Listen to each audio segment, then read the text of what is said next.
इस बीच नीट मामले को लेकर जो चीजें सामने आ रही हैं, आज सबसे बड़ा खुलासा यही है कि देश में डॉक्टर्स के भविष्य के साथ खिलवाड़ करने वालों में एक मंत्री की एंट्री हो गई है। इस कथित मंत्री को लेकर खुलासा हुआ है कि सॉल्वर गैंग के लिए इस मंत्री ने ही लेटर लिखा था। लेटर का नंबर था 440। सॉल्वर गैंग के सरगना सिकंदर यादवेंदु की पहुंच किन्हीं मंत्री जी तक थी और गेस्ट हाउस दिलाने के लिए मंत्री ने ही लेटर लिखा था।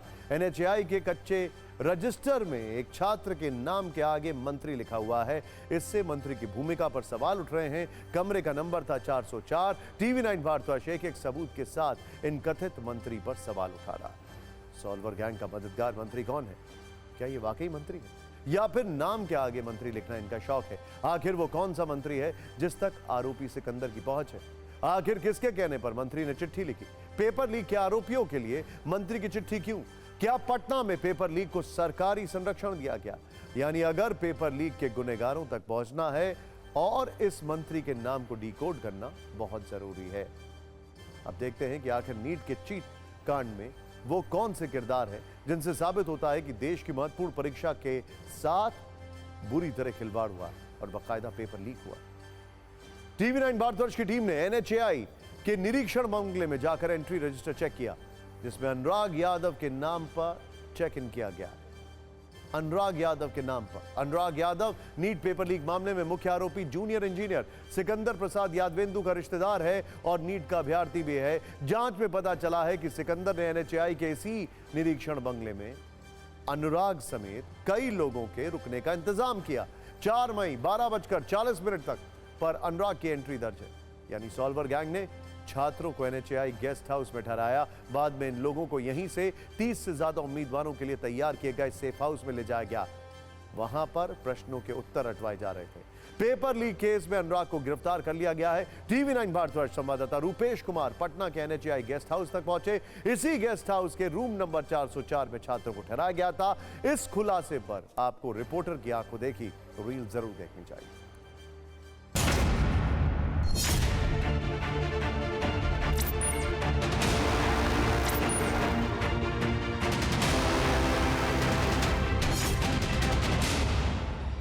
एनएचएआई के जो गेस्ट हाउस है उसमें मैं मौजूद हूँ इस वक्त। और यहाँ देखिए ये 4 मई यानी कि 4 और 5 मई के दरमियानी रात यहाँ कौन कौन रुका था इस गेस्ट हाउस में? ये है अनुराग यादव। ये अनुराग यादव का ये मोबाइल नंबर है, एंट्री इसका किया गया है और ये सब कुछ यहाँ पर अनुराग यादव का साइन किया हुआ है। 440 टोकन नंबर 440। रुकिए 1 मिनट, क्या बात है बताइए। और कौन है यहाँ पर?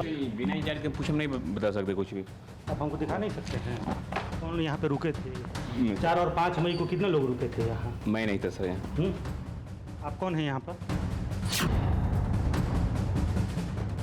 अनुराग यादव की बुकिंग किसने की थी? आप क्या हैं, गार्ड हैं यहाँ? नहीं। हाँ, हम बेहतर हैं। बेहतर है। अच्छा, ये जो 440 टोकन नंबर अनुराग यादव जो लिखा हुआ है, इसके पास गए थे आप वेटर? हम लोग तो उतना एहतियात नहीं है सर, हम लोग तो चिंते नहीं नाम से किसी को, बस हम लोग सर्विस करते हैं। हम लोग बेहतर हैं, सिर्फ सर्विस का। तो आप हैं यहाँ के इंचार्ज? हाँ, क्या नाम है आपका? हेलो सर, ये मीडिया वाले आए हुए हैं, ऐसे घुस के बिना देख रहे हैं मीडिया से। मीडिया वाले आए हुए हैं, ऐसे आके रजिस्टर देख रहे हैं। ये मैं उधर खाना खा रहा था, यहाँ के घुस के यहाँ बैठाया था, आप घुस के खा रहे हैं। यही कर रहे हैं, जो रजिस्टर था वो देख रहे हैं।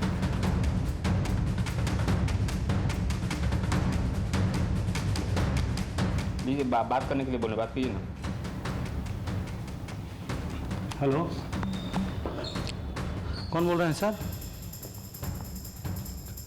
अच्छा, तो हमको कुछ जानकारी चाहिए कि 4 मई को कौन कौन लोग यहाँ रुके हुए थे। कुछ नाम है मेरे पास, उस नाम में से कौन कौन लोग यहाँ रुके हुए थे? नहीं, तो हम तो इनसे पूछे कि ज़रा दिखाइए। तो अब तो ये ले लिए हमारे हाथ से रजिस्टर, तो ज़रा हमको देखना था उसमें कौन कौन लोग रुके हुए हैं।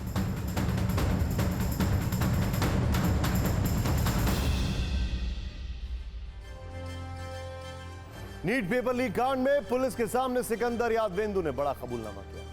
सिकंदर ने मान लिया है कि 40-40 लाख रुपए में बात हुई थी। रात भर बच्चों को सवाल जवाब याद कराए गए। साथ ही 24 घंटे पहले पेपर मिलने का भी दावा किया गया। दावा किया जा रहा है कि जिस अनुराग यादव का नाम गेस्ट हाउस के रजिस्टर में दर्ज है, सिकंदर उसका रिश्ता है। देखिए कितने में डील हुई और किन छात्रों को फायदा हुआ।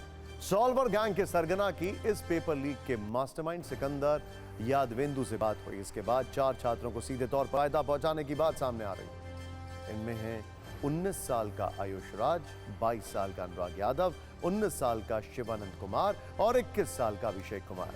खुलासे में यह भी सामने आ रहा है कि 30 से 32 लाख रुपए लेने की बात हुई थी। आखिरकार 40 लाख रुपए में डील पक्की। इसमें अभिषेक और अनुराग से कम पैसे लेने पर बात फाइनल हुई थी।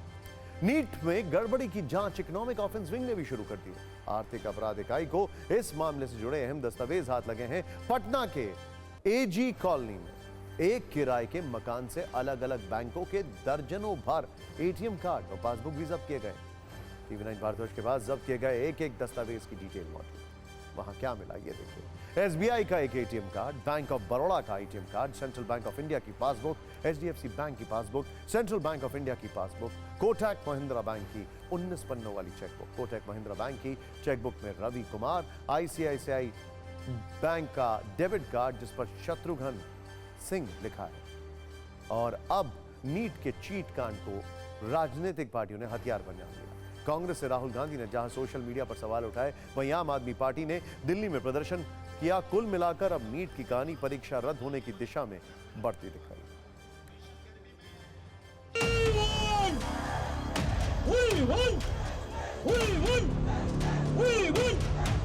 आज एनटीए को बहुत फटकार पड़ी है। हालांकि ऑर्डर शीट पे नहीं ऑब्जर्व हुआ, लेकिन जजेस ने ये कहा कि you are playing with health of the country. जो ये एग्ज़ाम कैसे कैसे तैयारी होते हैं, ऑनरेबल जजेस ने ये भी एड्रेस किया कि उनको पता है कि कितनी मुश्किल से ये जो स्टूडेंट्स हैं वो तैयारी करते हैं।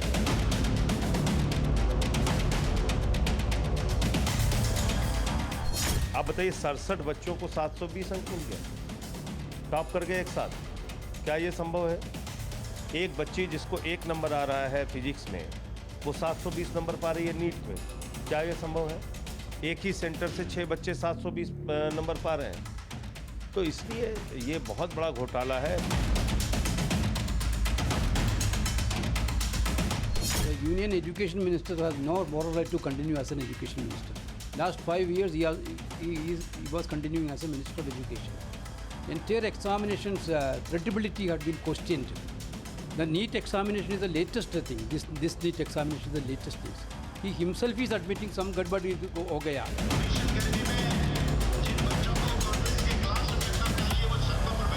ये लाखों बच्चों के भविष्य की लड़ाई है। लाखों गार्जियन आज निराशा में, उनको न्याय दिलाने की लड़ाई है। दिल्ली में आज आम आदमी पार्टी ने जंतर मंतर पे प्रदर्शन किया है और ये संदेश दिया है कि पार्टी छात्रों के साथ है।